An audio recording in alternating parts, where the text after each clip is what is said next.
Hi, I'm Professor Oula Ghannoum, and I'm a plant biologist working on the future food system CRC. We have a couple of projects here. The first one is with Professor Ghannoum from the University of New South Wales, looking at the Internet of Things in indoor farming. So it's a project which combines sensing and imaging to better inform growers about the health and crop growth in general. And then now we're entering into a bigger version of this project, which is about crop monitoring. And this is more focused on combining machine learning with imaging. And we have some experts here from our data science and School of Engineering here at FFSCRC who are helping us analyzing these images. So basically our futuristic aim is to build basically phenotypic robots. So basically a little robot that goes around and take images of the plants in glass houses like this, and tell us about whether there is a disease on the plant, whether there is the plant is growing, whether fruit is at the right stage for harvesting, which can help the growers to detect the disease before the disease onset, to also inform them whether the conditions are good or optimal for the crop growth.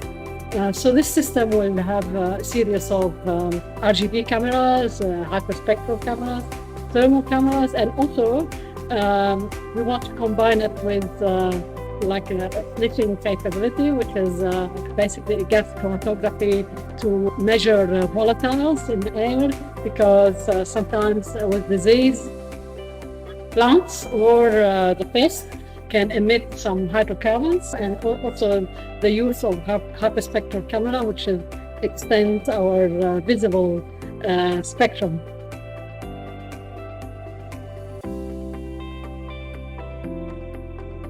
So generally in indoor farming, especially facilities as expensive and sophisticated as this, other than the starting costs, there is a big cost associated with energy and a big cost associated with labor, particularly the need for skilled labor. So we're addressing the labor and the labor deficiency in terms of automating some of the operations. So we don't have to employ somebody to go around the crop and check it all the time. So that can be delegated to cameras and some phenotypic systems. And also the degree of knowledge, the depth of knowledge that is required from the worker.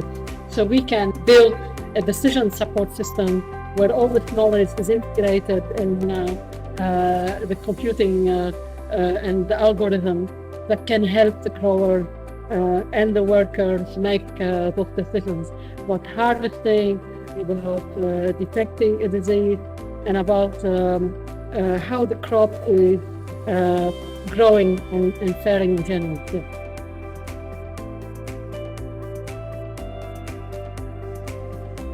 Yeah. Collaborator when moved from University of New South Wales.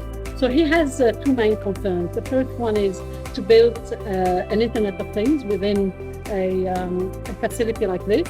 So have a low energy communication system that's suitable. When we're dealing with images, when we're dealing with sensing, there's a lot of data. So the solution that when is working on within this project, pre-analyze the data and only transmit transmit the useful data. So basically, our job to working together, and biologists and engineers, determine what is the useful data that we would like to transmit. So reduce the amount of data and transmit it in a simple binary form. This also, at the other end, will make it easier for the growers to make decisions, so they don't have to analyze sophisticated. So building a secure system and building a low energy system that can communicate data in this environment. The other aspect of this work is to develop affordable sensing tools to tell about the soil moisture and nutrition. So this is also what they're working on. So together we use our expensive machines. They calibrate their cheaper or more affordable version that they are trying to develop with this.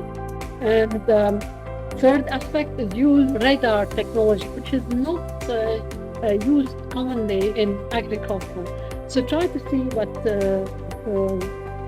like a middle of the range radar can add to an agricultural monitoring capability.